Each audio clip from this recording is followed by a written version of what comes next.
What's going on, everybody, and welcome to the Other Side of the Firewall podcast, where we talk about the latest and greatest in cybersecurity news, as well as we highlight those movers and shakers and glass ceiling breakers, those people of color who've made it to the other side of the proverbial firewall. My name is Ryan Williams, and as always, I'm joined by Shannon Tynes. What's up? What's up? What's going on? And Daniel Acevedo. I'm back. Let's do it. Let's go. What's going on? So Chris was unable to make it this week. He's a little under the weather. As you can hear, I am also under the weather, but he's got to deal with it, right? So please continue to tune in. Again, we're having like this huge surgence of traffic the past couple of months, and we greatly appreciate it. So I just don't want it to go away. So please like, share, subscribe, all that good stuff. Hit up on the platforms that go by our name, The Other Side of the Firewall, The Other Side of the FW, or Ask a CISSP. This will be the beginning of season 3. You're like, what is season 3? So season 3, I like to shift the seasons when we have new avenues to showcase the platforms. This is the first week where we're going to be on 99.1 FM out there in the Atlanta metro area, as well as channel 10 in the Fairfax, DC area. So definitely super excited. Welcoming new audience members, as well as thank you to the ones who've been here from day one for getting us where we're currently at. So without further ado, I give it to Shannon. All right, everybody. So this article actually comes from darkreading.com. And it's written by Becky Bracken. And the title of this one is Russian Trolls Pose as Reputable Media to Sow U.S. Election Chaos. So we've been through this before, right? Where we come to Russian meddling when it comes to like election interference and misinformation, disinformation, things of that nature. Well, they're back at it again, and they're getting a little bit better at it, right? So what they're doing is, we've talked about it on the show before. We talk about, fact checking, going to proper sources and things of that nature. Where they're getting smart is that they're even starting to spoof those, right? They're saying, okay, we know people are going to start fact checking now, right? Like they caught us in 2016, so we're going to get a little bit better at it, right? 8 years later, that's a lot of time to get it right, I guess you could say, right? But so what they're doing is they're and again, in this day and age, it's a lot easier with AI and getting smarter, and it's just lesson learned, right? Like, so in the military, we all know we have our after action reports, right? So they probably had something out there where they were like, hey, this is what we're going to do. This is our campaign. What's our after action? What's our AAR for this, right? What's our after action report? And like I said, they're just getting better. They're getting better at putting the real logos on things for legitimate media sources and things of that nature. So it's getting harder for you to try to determine what is actually fake news out there. And it's just one of those things where this is what we have to be on the lookout for, right? So I tell my wife this all the time, right? Whenever she tries to find information, I say, find it in at least 3 spots, right? I tell her whenever she looks something up, don't just go by the first one you see and be like, okay, that's it, right? Like, find it in 3 spots and make sure they're somewhat close in what they're saying, right? But Russian trolls, they're getting better at this, man. So people out there, be careful, okay? Just make sure you're looking at multiple sources to try to weed out what may be fake out there. You know what I'm saying? They're getting better at this. You know what I'm saying? But Daniel, what's your thoughts on this? Man, we've talked about this in other episodes a lot, for a lack of better words. This is kind of the new, right? This is kind of the society we're living in, where, social media has opened the door to this platform of misinformation. There's always been misinformation, especially in politics and in war and in governance. But the level and the easiness that it's at right now is at all-time high, and it's just going to get worse. I don't know if there's just an inefficiency or a lack of manual and automated checks in social media platforms for information, or there's just too much information to, filter. I don't know where the crux of the issue is actually stemming from, but I don't know if the onus will be on the platforms that allow these things to get posted, or if the government is going to start intruding into putting harsher, regulations on these things. And we've seen it with, Twitter or, no, not Twitter. Is it Twitch, TikTok? Which one am I thinking about that they moved it off the US? TikTok of ByteDance. Then there's a huge pushback from there because, the general populace is like, hey, why is the US intruding on these things that it's just, social media platform. There's a lot, social networking and people out there making money off of it. But us in the community, and then even in the intelligence community, even more so than us, knows the dangers that are there. And I think, when it comes to the political campaigns and these things, this can really sway things in the wrong direction. And there's very little that the normal person can do to know what's real and what's not real. So I see that's the trend of where this is going to go. I just don't know the back and forth between the government, if they're even going to put the onus on like the Twitters and the Facebooks and the Instagrams of the world to, hey, put better protections in place to, figure out if these things are legitimate, are they nation state, sourcing, how things are posted, how things are pushed out into the interweb and into society as a whole. Shane, you want to say something? Go for it. I do. So like, here's the thing. I agree with what you're saying, but then you go into that fine line of crossing to where people that are getting some of that information are like, well, is the government interfering at that point, right? Because we're starting to see that now. Like, did the government interfere and say you can only have these things on there? Was the fact checking legitimate, or was it this? Was it that? That's what you kind of run into when you do that. But I agree with you. I'm with you on let's do that. We'll agree in our community because of our backgrounds and stuff like that. And, we're talking about cybersecurity and what we want out of the better of society. But there will be always that, hey, this is the freedom of speech. This is my avenue to make money or to make a better place for my family and for myself. But Ryan, I don't know. Do you think that the government would push back on this, or what do you think this is actually going to go towards? Disinformation will be our downfall. It is the new weapon of mass destruction, in my opinion, right? So you see movies like Leave the World Behind with Mahershala Ali, where that's the beginning of the end, right? That's how they get to us, because we outspend the rest of the world on the military, right? Like our budget for the Department of Defense laps the world a couple of times. So how do you get to us? You get to our people, and you make them believe that the enemy is in the house. You know what I mean? The calls come from inside, and that'll be our ultimate downfall, unfortunately. So it is a weird balance. Like, you don't want the government to be too heavy-handed, because then now you're China, right? Where social media is, restricted. You have the great, firewall, and you just don't get a lot of information in, and the government uses that to their advantage. However, you don't want people to just be able to spread bad information and then cause civil unrest, riots. You can even cause people to harm themselves, or to, just destroy morale. Cyberbullying to a huge scale. So there has to be a balance, and I think they're getting better at it. But the ultimate tool, I think, is going to be AI, right? So when I go to the dumpster fire that is Twitter, or when I go to Facebook, there are now challenges to articles and things of that nature, and it says like, hey, this information is not correct. This is where it really came from. There's some kind of fact check. I believe a lot of it is human intervention, as well as there's some AI tools that are helping to source the actual where this information is coming from. Because right now there's a campaign out there besmirching Tim Waltz. Like, I don't really know much about the guy, but it's literally lying about criminal activity he committed early in his career. And this is their way of getting in and saying, okay, be careful who you vote for. It's have doubts within this candidate. It's, it starts off with the trolls, and then it leads into somebody taking charge on the U.S. side and saying, like, we have to stop this, stop the steal, and yada, yada, yada, right?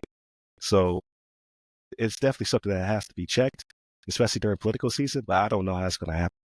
Yeah. And to be fair, it's not just on the Democratic side too, right? So JD Vance has caught some of these strays too, right? Like he's doing stuff with couches and all that, right? So yeah, it's very prevalent out there right now with stuff like that, and it's easy because people aren't willing. If they already have a preconceived notion of things, they're not willing to look at it and question it. Yeah, especially if you're feeding someone who's in a silo, right? Like they have this very myopic view about something, and then they're getting confirmation bias, saying like, I was, I'm correct, or what have you. So, I mean, as a person, as an intelligent person, you should be checking multiple sources for any of your news. But also, just don't feed the trolls. Like, don't argue with people on the internet, because some of them are doing it out of pleasure, and others are doing it out of this maliciousness. There's very few people who are going to sit there and argue with you on the internet. So, if this person's going back and forth with you, they might not be real. So, disengage. All right, everybody. So this article also comes from darkreading.com, written by Tara Seals. And the title of this one is AI Chatbots Ditch Guardrails After Deceptive Delight Cocktail. So I hate to say I told you so. No, let me stop lying. I don't hate to say I told you so, but I'm telling y'all, like AI is gonna get us. All right, this is how it happens. This is how it happens. Tell me how you really, tell me if you really feel. Tell me how you really Right. feel.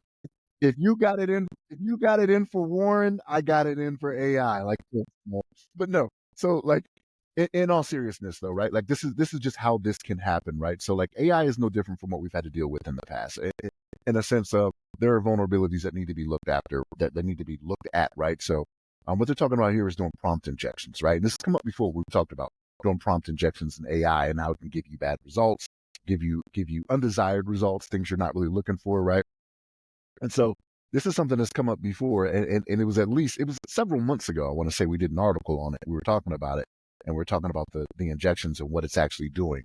And the description they gave for this, right? It's kind of like this was kind of funny when I read it, and I was like, man, it makes sense. It's like a parent that gets tired of like not disciplining their child, but that gets tired of saying no, right? So like you give it something right, and then you say, okay, forget that and do this, right? And as many times as it does it correctly, it doesn't give you the bad information. Eventually, as a parent, you just get tired of it, right? Like I've done it myself, right? Where my kids, if they keep asking, I'm just like, oh, fine, you know what I mean? Like this is what it is. AI is kind of the same way in what it's doing, in ditching the guardrails, right? So this prompt injection, like I said, it could lead to different things, right? So like it's when I reference like in cybersecurity and IT, we've been dealing with this for a while, right? Like it's the equivalent of like cross-site scripting, you know what I mean, and stuff we've done before AI, right? Just it performed. Let me not say it performed. 65% of the time, I think was the success rate. I think it was. Let me verify this in the article. I think it was It was, 65%. yeah, 55%. Yeah.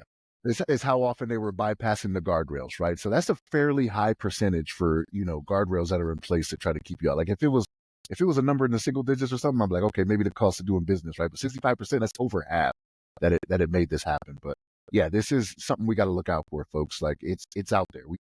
We've done stories about this on the past. We actually brought it up a few weeks ago. I want to say we actually talked about it as well. But yeah, be careful out there, folks. Like the information going into these models are only good as the information going into them, right? So garbage in, garbage out. That's kind of how it is, and it's being successful at a 65% rate. So that's just a high number. But Daniel, what's your thoughts on this? No, definitely. Before we get into it, though, shout out to this week's article. It's bringing back great names. Operation Overload for Monday. Today was Deceptive Delight. I mean, just right back on brand for cybersecurity exploits. I love it. But in all seriousness, and like what Shannon was alluding to, injection attacks have been around forever, way before AI. There's some kind of the first exploits that hackers and malicious actors will try to do. In essence, hacking and this world of cybersecurity, we're always trying to break protocols to see if we can do it on the defensive side, right? Or we're always trying to look at our protections in place and see where the shortcomings are. Injection attacks are one way to do that, and it's very it's well known already. So I'm not surprised to see it in the AI, and we've talked about it in other articles. The fact with chat GPTs and LLMs, since it's not a technical thing you have to do for the injections, it's even easier to exploit. Now what's happening is that these people are learning more sophisticated ways and easier ways to get the results that they want to look for.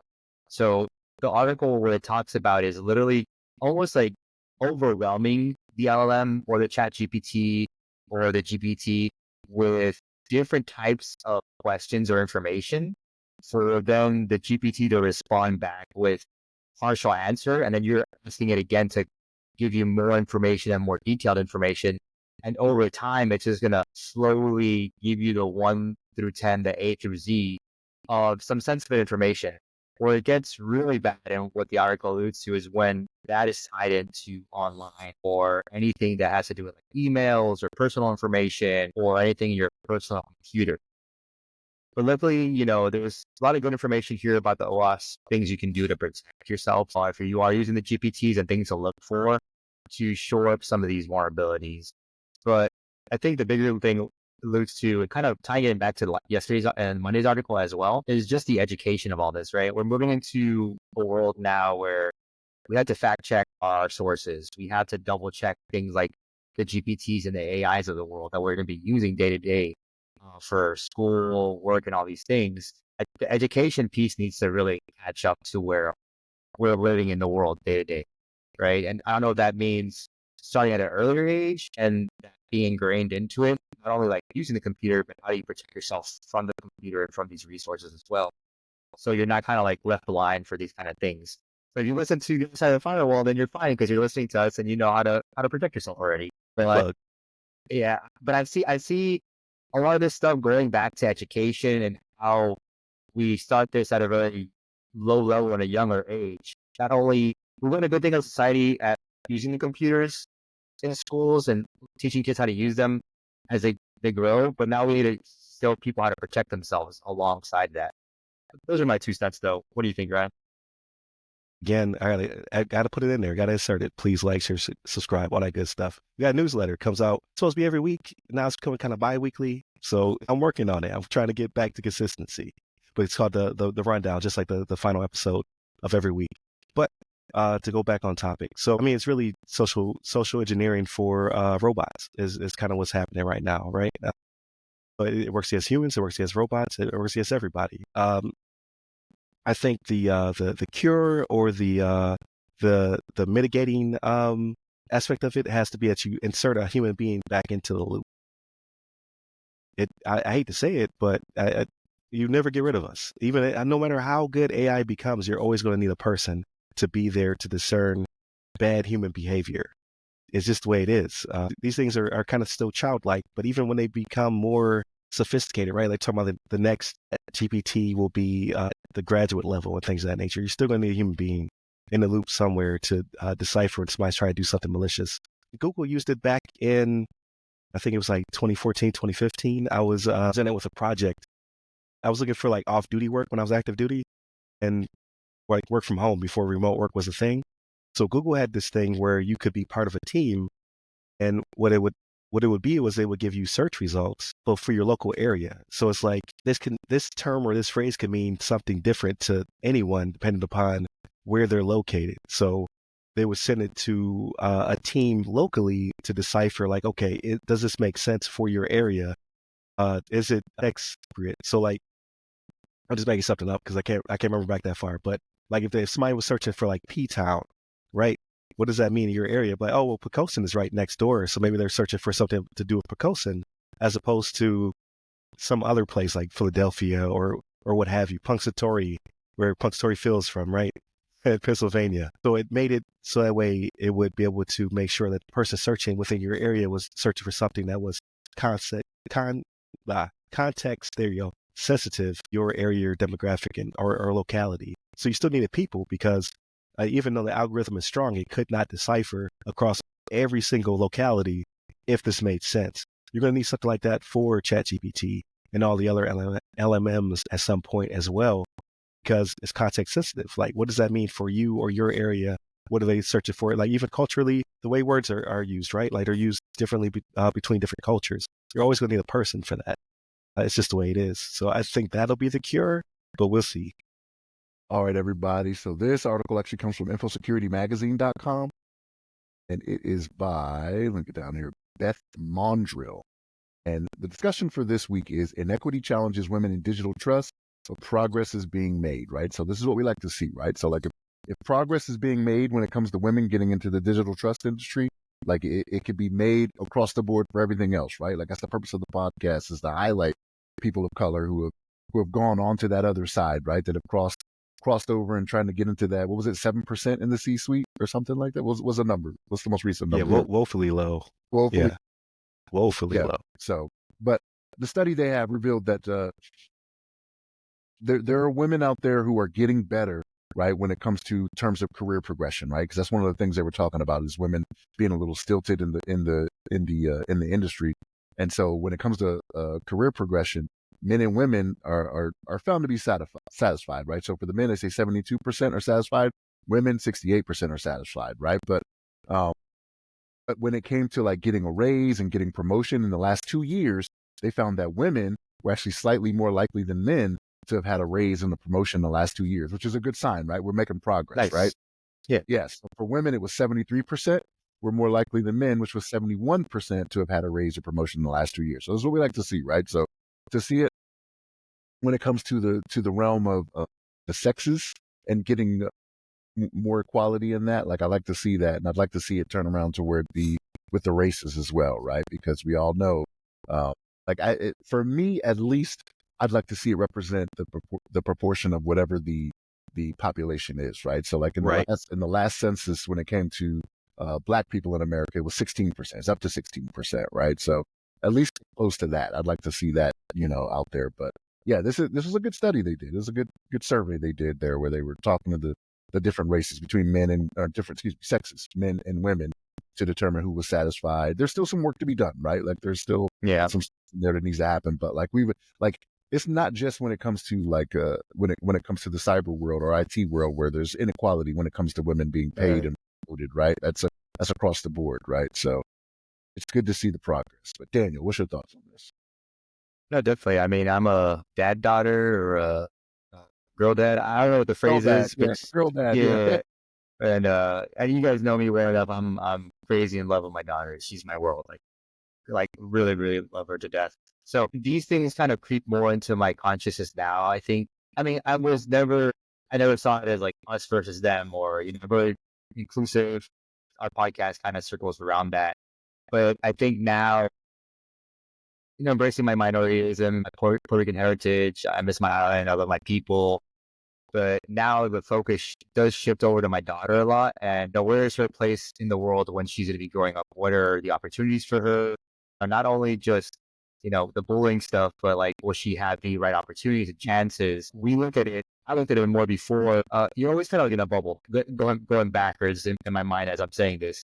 Right? When I was in Puerto Rico, I only thought about what was on my island, and then I joined the military, and you kind of see the U.S., and there's a lot more, and traveled all over the world, and now I live here in Japan.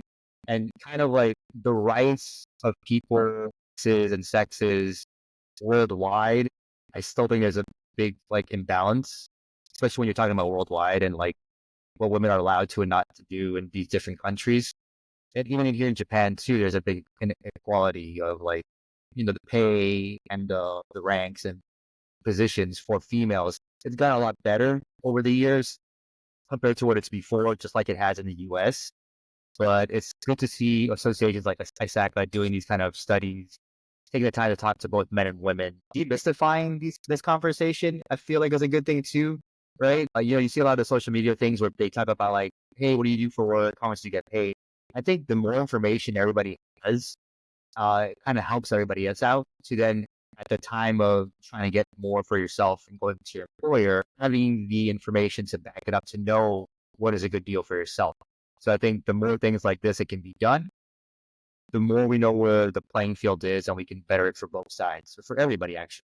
Those are my thoughts in a nutshell. Great article. Definitely. So I think you kind of foreshadow a little bit what I want to bring up as well. So again, please like, share, subscribe, all that good stuff. You can find us on every platform you can think of when it comes to audio. Video, YouTube is our primary, but we're also now on Repton Tech. We're part of their curated content, so check that out. And now we're on 99.1 FM out there in the Atlanta metro area, and Channel 10 with all their local access, public access on their footprint is the Fairfax, DC area. So definitely check us out on all the things. Greatly appreciate it. But yeah, I was going to go for pay transparency. A lot, man, listen, people will hate to hear that out there in the corporate world, but I think it's absolutely something that we should start discussing and trying to push a little bit more. Again, I come from a very biased background, like you two as well. The military, the pay charts are out there. We know exactly what you're making based upon rank and time of service. Like it's completely demystified. We know exactly what you're making. Out here in the corporate world, that's not the case. So we find out stuff through leaks and things of that nature. Like Sony had a really big leak that caused issues because when you looked at Sony's corporation, you had a lot of executives and huge pay disparities. Women would be paid like 50 cents, 70 cents on the dollar compared to their male peers and things of that nature. And I think having more pay transparency will definitely shift that. But then you go into, well, that's not American, that's not capitalism, and everybody needs to negotiate and things of that nature, right? Like we're really big on that culture of shaking hands and having meetings and fighting for your pay and stuff like that. Even I don't like that. Like when it comes time to discuss pay and things of that nature and interview process, I feel very uncomfortable because again, half my life I spent in the military. I know exactly how much I should be paid based upon seniority and rank. Now I'm out here and I'm just like, because you don't want to go over, because you don't want to go under, and it's just it's very turbulent. I don't believe it should be necessary, and I can feel for people who are going through that, especially for women. So you see me in the pink shirt. So this is because I attended the Women in Defense Greater Chapter panel a couple days ago. So depending on when you're listening to this, it was in October. So it's Breast Cancer Awareness Month. They asked to wear pink. I got a pink polo. Got my Kanye 2000 fit going on. Like I only wear this twice a year. It's either Breast Cancer Awareness Month or Easter. And that's the type of pink it is. But attending the panel, man, it was refreshing to be in a room full of women in and powerful positions, right? I'm talking to CEOs, directors, executives. Like I said, it's a room full of women who are in those higher positions, and men as well, right? There's a few men in there, but it was disproportionate to what you normally see.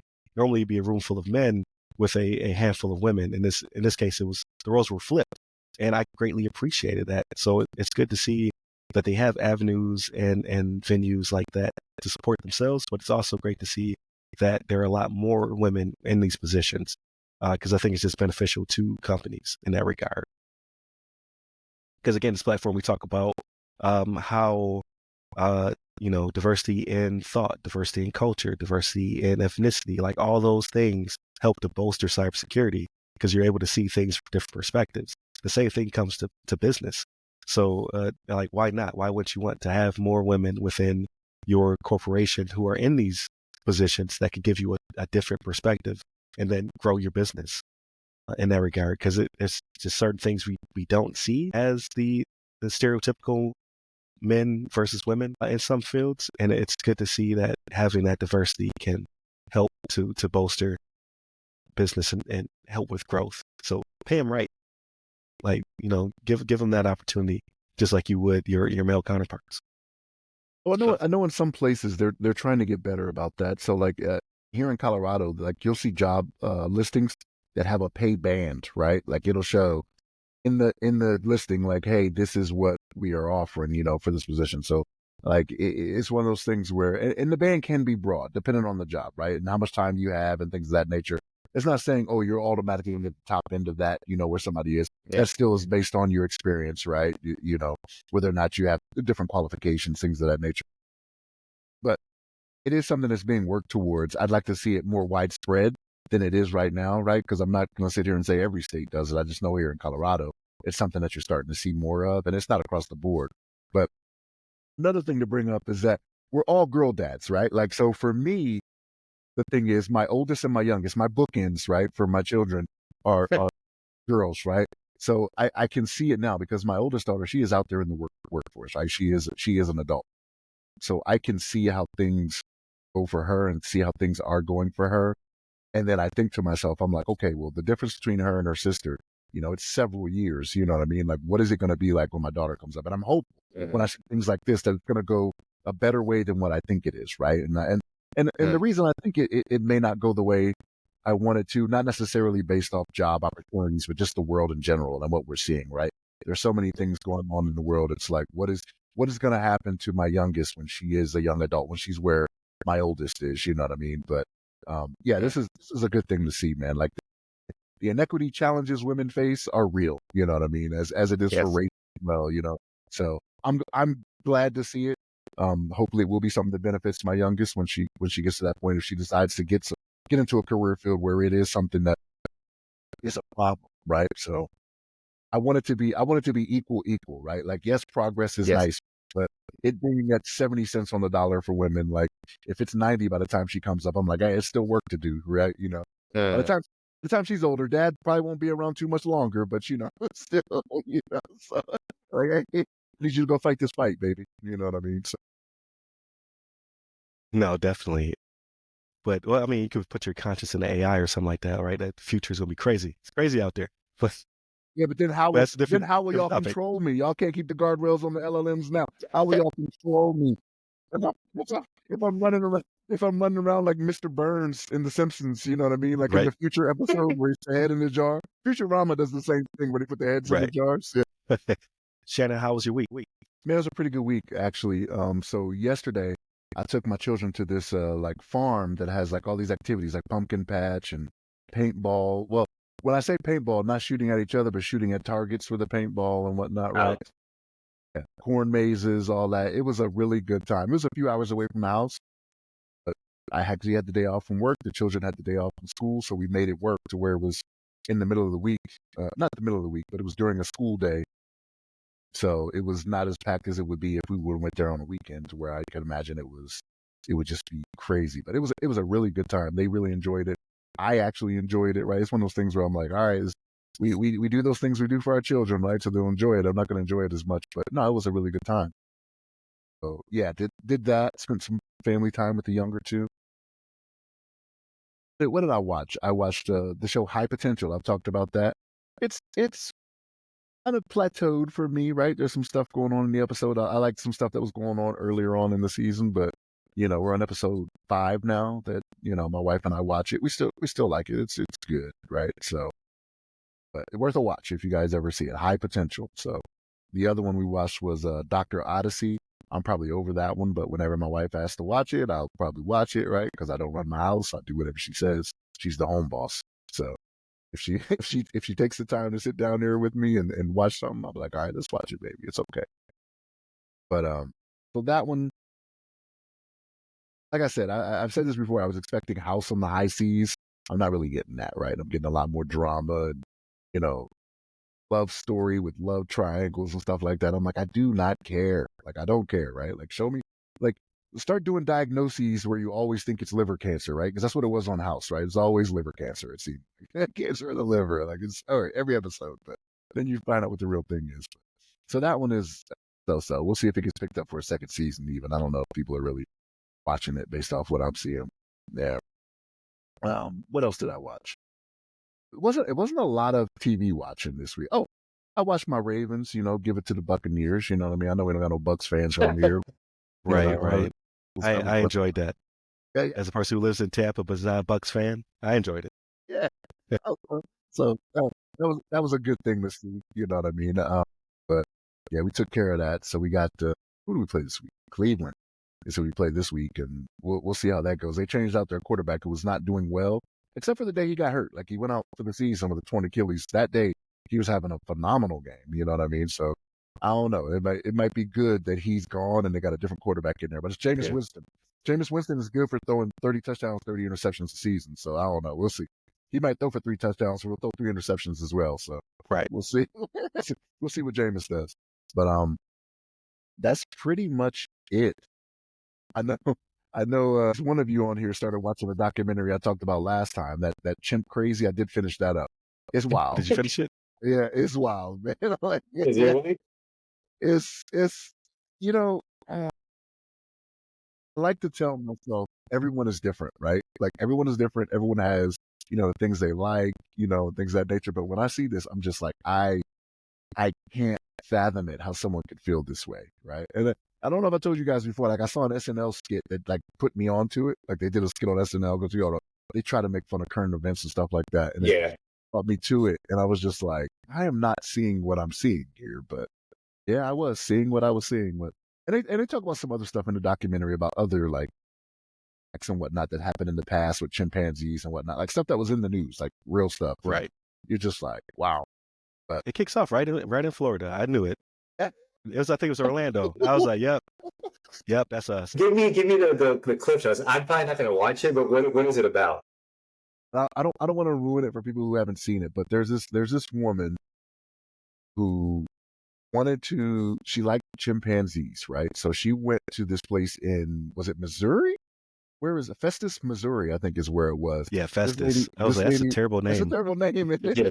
Yeah. This lady had like a sanctuary, and like she had a lot of those chimpanzees you would see in movies and whatnot, right? Like, so the ones you would see acting in movies and stuff, they actually Okay. came from the sanctuary that she had.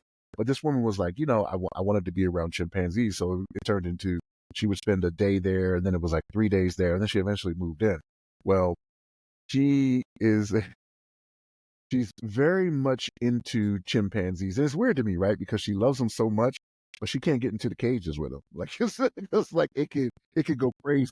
once they get older, right? And they actually Yeah. they actually Ryan, you haven't gotten this far yet, but she there's this one chimpanzee on there that she takes a liking to, that when PETA, because PETA is the one that's going after them, right? The ethical treatment of animals, or whatever, partnership for Yeah. ethical treatment of animals, whatever it is. Uh, they finally get to go into the sanctuary and pull the remaining chimps out of there, and there's one that's missing that she says this one has died.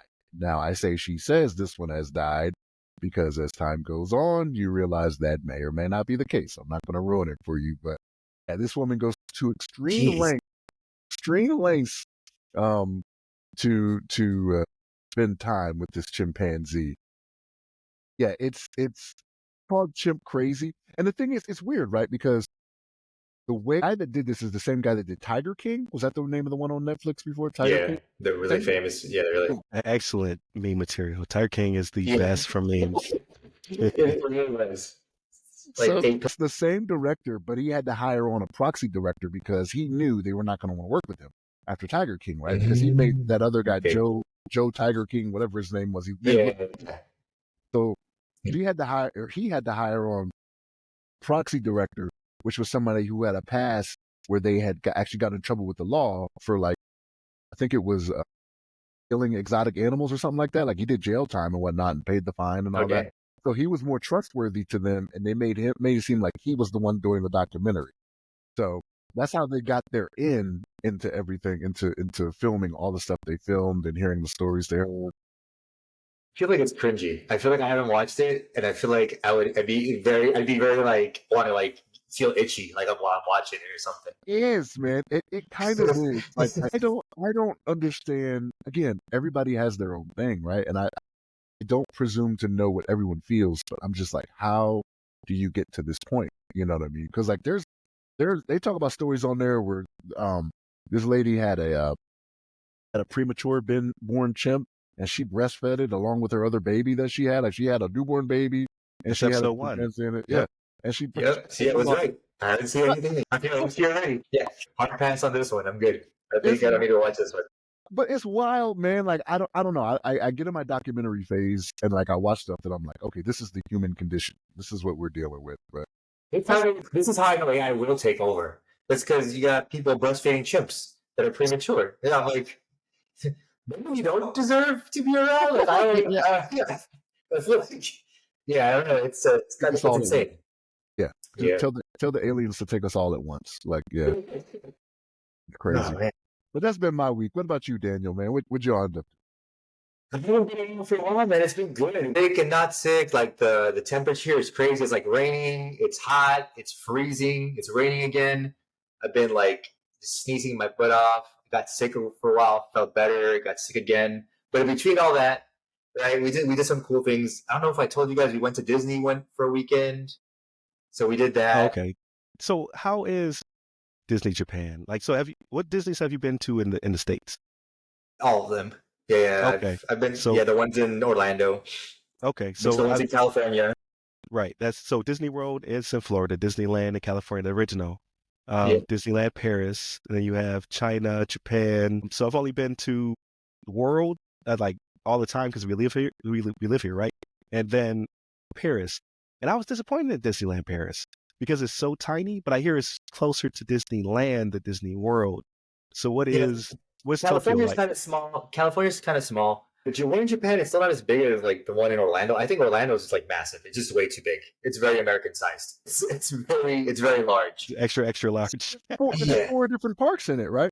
It's 4 different parks in Disney Yes, World. four parks, Yeah, and yeah, they're yeah. always expanding. Like they're always, Yeah, like they pretty much own a town. Like that's Disney Yeah. is its own township. So the one in Japan, they opened up a new park in one of the parks. So it's got the Chicks from Frozen, it's got Tangled and some other stuff. Since it's new, it's nice. It's really nice. We went. I want to say we went on a Friday or a Thursday. We went on a day that's like in the middle of the week. It was like no holidays, nothing, and it was packed. And when I mean packed, Wow.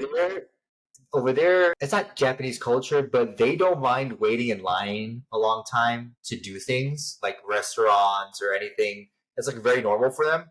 So we got there, I think 6 o'clock in the morning to wait for the park to open. And what I mean, there was lines. I'll send you guys some videos so you can see what I'm talking about. It's insane. What I mean, it's insanity. It's insanity. It's I can only like, imagine because everything's so orderly over there, right? Like as opposed to the yeah, states, we're just all over each other. yeah. So it's crazy. So yeah, it's like where the ticketing booths are, like when you go into the park for the first time. So it's like individual lines, one next to each other, and then there's people like lined up from the beginning to end orderly. Like there's no craziness, but people get there early and they put like mats down and just chill there until the park opens, and then it's just everybody goes inside. And then now I think the same thing in the U.S. in Orlando. It's like once you get into the park, since it's the new part of the park, you have to get on the app to try to get reservations for the times for the rides or Yeah, for the like the shows and the lanes and events. stuff. Yeah. Yeah, but over there it's like just to get on the rides. So it's a new part of the park. You have to go online through the app to get the time slot for those rides. And if you can't get it, you can't even go to into that part of the park. So, and obviously, I don't know any of this stuff. It's because my wife told me all this stuff and she researches it and she planned it. But I felt kind of bad because you'll see foreigners, Americans and Europeans that'll go to try to get into that part of the park, and the staff will explain it to them, and then they're not able to go into that part of the park, and that's the whole reason why they're there, and they're finding out at that Okay, moment. gotcha. So So I you feel see bad for them. them downloading the app right then, like, okay, well Yeah, now the entrance of where the new part of the park is, and then they're like, "Sorry, we can't let you in," and they're like a little kind of obviously they're angry. So I feel bad for them, but that kind of like I don't feel bad for them. I'm like, hey, you came all this way over here already. Like maybe you should have like figured that out, you know. But that's just probably me being mean. But I mean, I don't know. So we did that, and then last weekend we went to a prefecture in Japan called Tochigi. So it's like 2 hours by bullet train north of Tokyo. So it's like kind of out in wilderness. It's gorgeous. In this town called Nikko, so Nikko. So in Nikko, there's a part that's really famous for like its onsens. So we went to this like resort there that had its own onsen. It's really pretty. I've uploaded a couple of videos. I took a bunch of video to try to like stitch together my first like YouTube video, and I realized the way I recorded everything, it's probably gonna be YouTube Shorts and Instagram Reels. But the place was like absolutely like beautiful, beautiful. It's like a really old looking hotel, but when you come inside, I think they must have renovated all of it, and it's beautiful. I'll shoot you guys some videos, and then hopefully I can make a Instagram for the blog and the video blog soon, so that I'll just start uploading it to there. You guys can follow that. Yeah, definitely. Like people love travel blogs. By people, I mean me. I love travel Yeah, blogs. yeah. And the more I think about it, I was like, it's a little intimidating, right? Because this space is very occupied already. Like there's a lot of travel blogs, especially there's a lot of foreigners here in Japan now that do this a lot. But at the end of the day, I thought about it. Even if it's just like a memory of me going to these places with I'm gonna enjoy it, and I'm gonna enjoy having all this stuff captured 20 years from now. So I'm still gonna go ahead and do it, even if it's just for me and my family. So, and if you guys want to watch it, I hope you enjoyed it. That video taking, I'll hopefully get better as time goes along. So I'm doing that. I realized that WordPress sucks, and making a website on WordPress is more time consuming than I realized.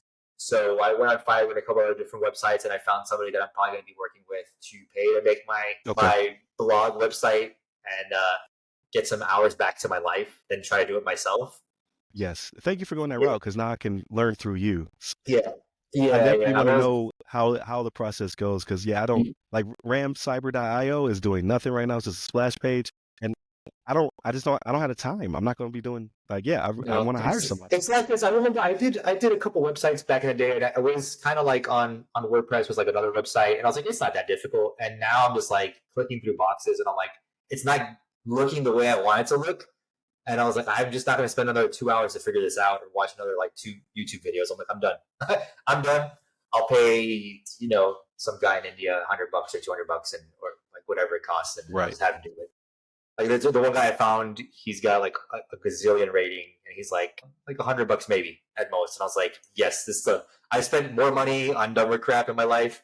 $100 sounds amazing right now. So I'm definitely looking forward to that. So content wise though, Shogun's amazing. Surprising fact, if you win a bunch of awards, usually the shows are good. This one is I still haven't insane. finished it yet. I haven't finished it yet. It's great. I just haven't jumped in it. Yeah, I'm like, we're episode like 4 or 5. It's really good. It's really good. one of the main protagonists, the Japanese actor, I forgot his name right now, who's in The Last Samurai. He's been in a bunch of stuff. He's the one that actually directed it. I didn't know that. Man, he honestly, though there's going to be a season 2, it probably won't be as good as season 1 because I really think it's like a masterpiece. That's how well he did this thing. So we stopped watching it not because we didn't want to watch it. We just haven't had time to get back to like watching it. Usually by the time we put our kids to bed, it's like late, and then we're like watching an episode or two, and they're hour long. So it's like a commitment, but it's been amazing. On the non-human people animated style stuff, I started watching Thousand Year Blood War because you said that the animation was really pretty, and then Yeah, I saw something that season 3 came out. Yeah, season 3 came out, and like the first couple episodes has like some of the highest ratings that any anime's ever had. I'm like, wait a minute, why? How could this be so good? So then I started watching it, and for me, I was like, I don't get what's so great about it. And then I hit episode 6 of the first season, and then like I was like, oh my god, like the animation is kind of like, yeah, it is like, and it is a waste of time because it's a continuation of the original. So it's like, hey, we know you know everything already about the story and all these people. So it's just like, it got into the fighting like right off the bat. It like wasted no time. So that's pretty cool. So it's an easy to watch. The episodes are really short, which I like too. So watching it on Hulu, I'm enjoying it a lot. And I think that's about it. I'm pretty sure I've watched some other stuff, but I can't think of anything right now. And it's kind of like a really fast recap of my last 2 weeks. What have you been getting into, Ryan? Hopefully, no more getting sick though. Yeah, getting over a cold. But so I got a little bit of media in, like, so super busy week. Grateful for everything that went down. So obviously we are now rolling on 99.1 FM as well as Channel 10. So amazing. I also asked you, Shannon, did you ever watch Channel 10? Because you're from that area, but I can't remember. I was a little farther north than that. I was a little farther north about in Maryland, right? Okay. So like you're saying Fairfax, Virginia, and DC. I was a little farther north than that, so it might have been a different channel at the time. But like, yeah, no, I can't remember, man. You asked me to go back years and years and years. Right. A couple decades. Well, yeah. Couple decades. You're like, yeah, I remember that. But yeah, so super excited for all that. That content's rolling now, or will be rolling shortly. I was on the Women in Defense for the Tampa, the Greater Tampa Areas chapter. Amazing. Like, I had a great time. You see me in the pink polo, like looking like Kanye from 2003. But yeah, I had an amazing time. Met a lot of really great people. My co-panelist, Jatera, she was amazing. And then our host, Kurt Sanger, he's also amazing at what he does. But yeah, it was just great to meet all of the people who were in that room. Shout out to I got hooked up through Paragon, the friend I was stationed with back in Turkey. So Winnie Rivera, shout out to her. She put me in contact with Courtney Jackson, who was a Navy vet and the CEO of Paragon. And Nice. that's how I got into the event. So yeah, definitely really cool. I want to do one of those, I say, a year. So now I'm going to broaden my horizons. I've done that back to back for my first year out of the military, now my second year almost out of the military. So now I want to do quarterly. Nice. But yeah, like after, like I'm a very introverted person. So after all that this week, I crawled into my coffin, my sarcophagus, like a vampire, because I had expended so much energy. But yeah, I think I'm going to go quarterly now to events and things of that nature, just to pump up the podcast.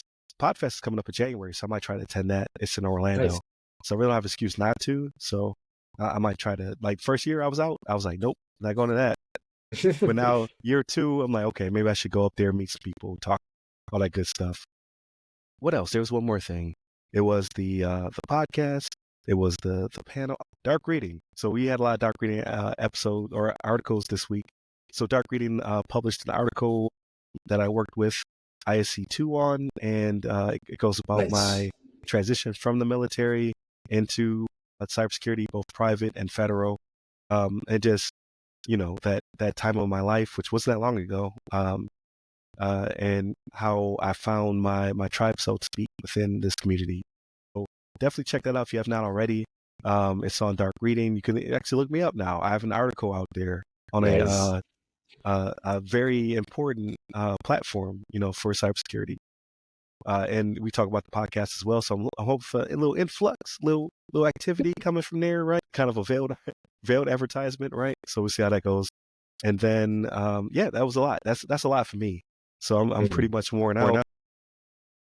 We're not gonna be like, man, you changed here in a couple weeks. No, You no, out doing definitely all not. these big things, man. Be like, man, Ryan, you changed, man. Definitely not. Definitely not. But when it came to media, so I watched the first episode of Chimp Crazy. Man, like it weirds me out. It's really good though. It's a really good documentary. Like if you can't go into the cage with the animal that you so cold love, then you shouldn't have it, right? Like people shouldn't have tigers. People shouldn't have chimps and things of that nature because they will do things that wild animals do to you. And that's why you have them barricaded away from you. So I feel as though you're only punishing the animal in that case. Like, yeah, you get to look at it every day, but just go to a zoo, go on a safari and walk around. I mean, like that chimp does not want to be in that cage. And if you open that door, is he going to come out and hug you? He can come out and box you. And Chimp will rip her face out Yeah. and go to the jungle, not even think about it twice. Right. It's That's not a good idea. Chimp is Chimp will. Yeah, I'm learning. I'm learning through the show.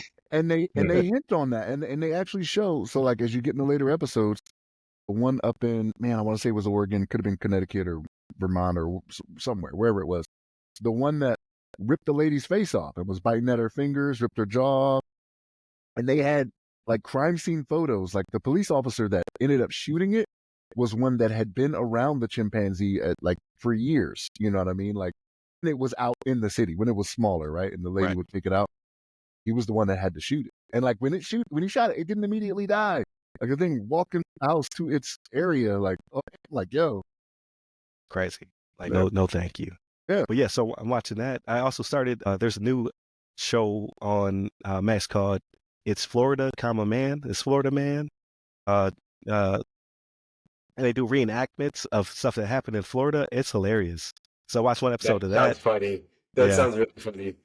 Yeah, so I watched one episode of that. It's wild. I'm just like, yep, that's where I live at. Can't wait for the new GTA. This is definitely going to highlight that this place is crazy. And then I watched something else.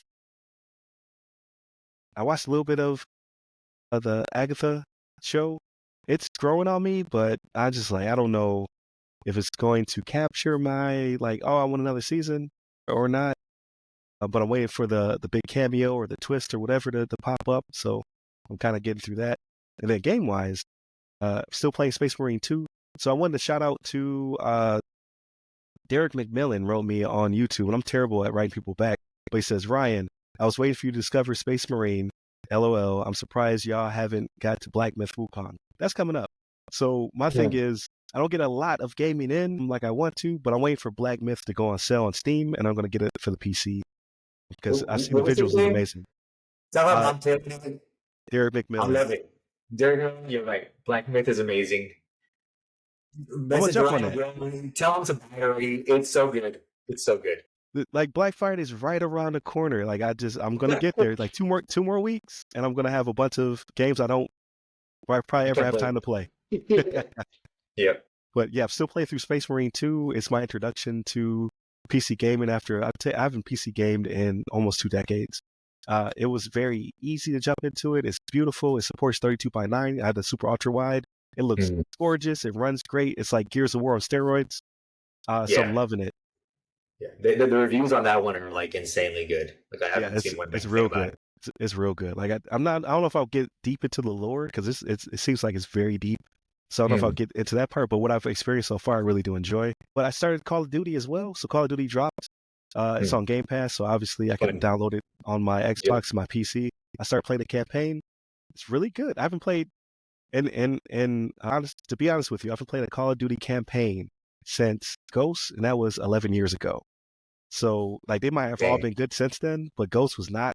So that's when it kind of turned me off to it.